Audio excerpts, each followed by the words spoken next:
That's just one example of how some of these really ill-considered, hasty, chaotic cuts impact real people and veterans and the folks who take care of veterans.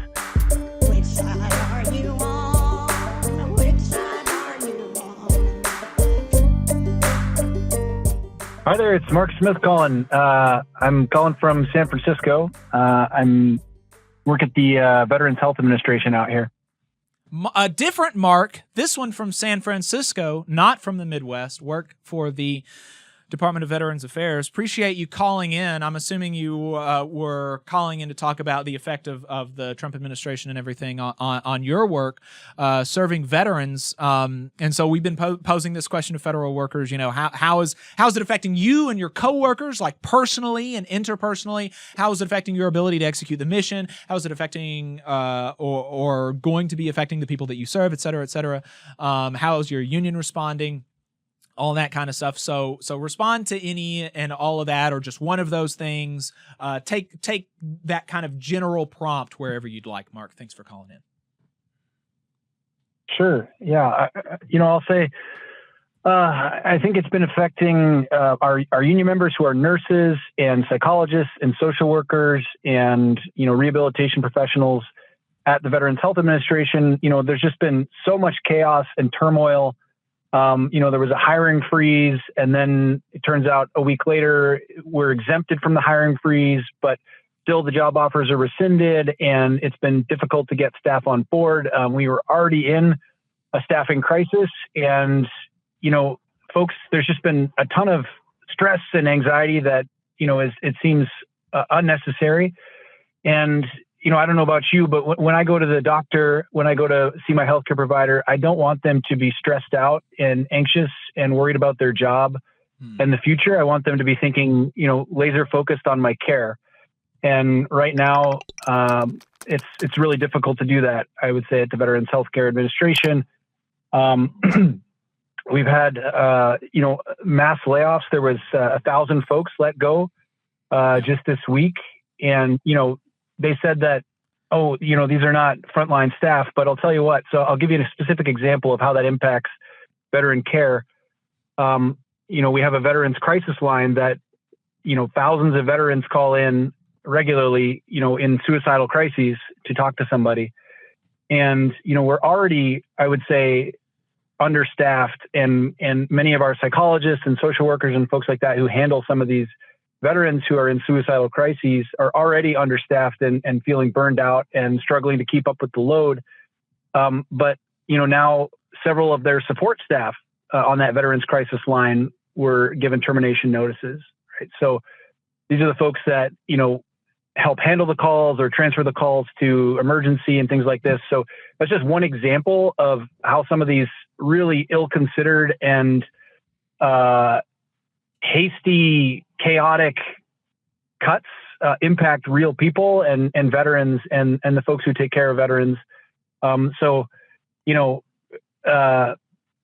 some of the ways that we've been, affected, even if it hasn't been sort of a mass layoff or things like that in the Veterans Health Administration.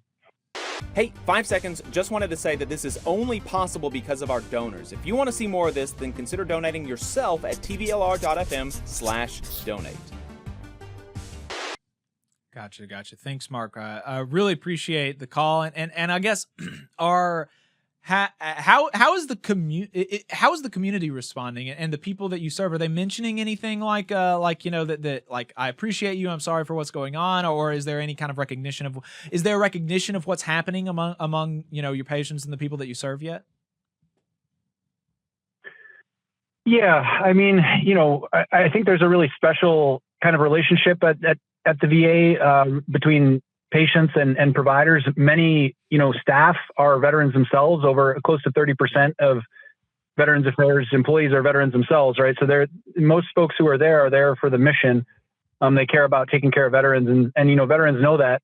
And so, yeah, certainly patients have been talking to staff and just saying, hey, we appreciate the work that you do, and please stick it out and hold the line, and don't leave, because there's a shortage of healthcare providers everywhere in America, and many of our doctors and nurses and psychologists and social workers and everyone else could go somewhere else and make more money and probably have, a less chaotic and stressful workplace at the moment. And so that has been really appreciated to see veterans, and veterans groups expressing some of that appreciation for their care providers.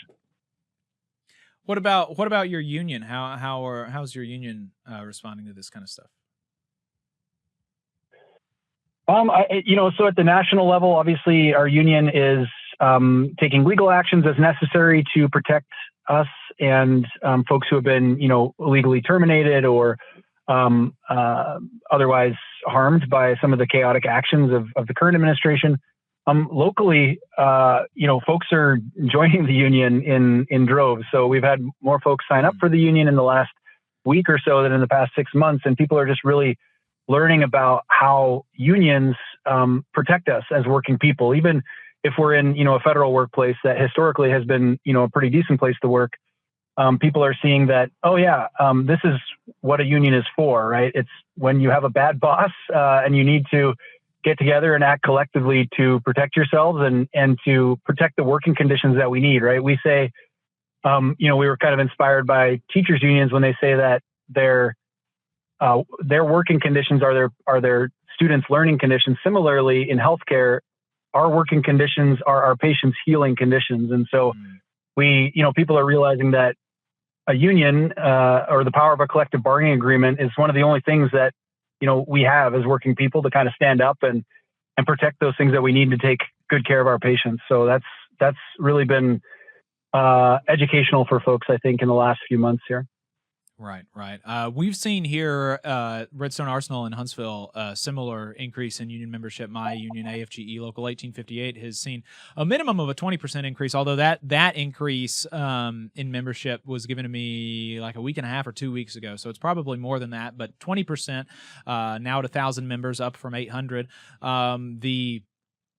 The Rocket Scientists Union at NASA has seen a 50% increase in membership. Presumably the NIFI local here has seen a similar increase, although I haven't heard from the president there. Need to get her to call me back, but I'm sure she's super busy. That is the one kind of silver lining, is that we are seeing a lot of federal workers join their unions, and so I'm glad that that's happening over there.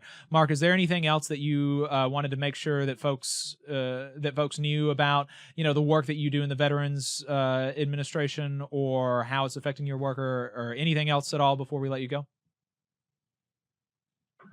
I would just say that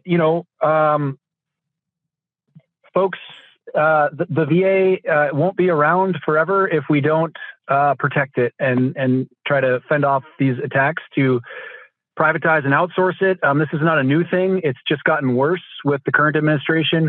But under, to speak to the previous caller's comments, it's been under both a Republican and Democrat appointees and Congress that the privatization and outsourcing of veterans healthcare has been increasing. We're spending almost 40% of our direct care budget now on outsourced care. And, they talk about choice and having choice in healthcare, but, eventually veterans will not have a choice. There will only be the private sector, because we can't keep staff and keep our facilities running when we don't have the budget and staff to do it. So I would say that folks need to take a look at the Veterans for Peace Save Our VA campaign website. They can go there and get action alerts and follow, what's going on with veterans healthcare and how they can support VA healthcare workers and make sure that we have this fantastic healthcare system for years to come. Thanks for the call, Mark. I appreciate it. You just saw a clip from the Valley Labor Report. We are live every Saturday morning from 9:30 a.m. till 12:30 p.m. And we pride ourselves on keeping all of our content free to everybody so that we can talk to as many working folks as possible. If you support the work that we're doing, you think that it's important, you think that it's good, then consider making a monthly contribution to the project, and you can do that on our website, tvlr.fm.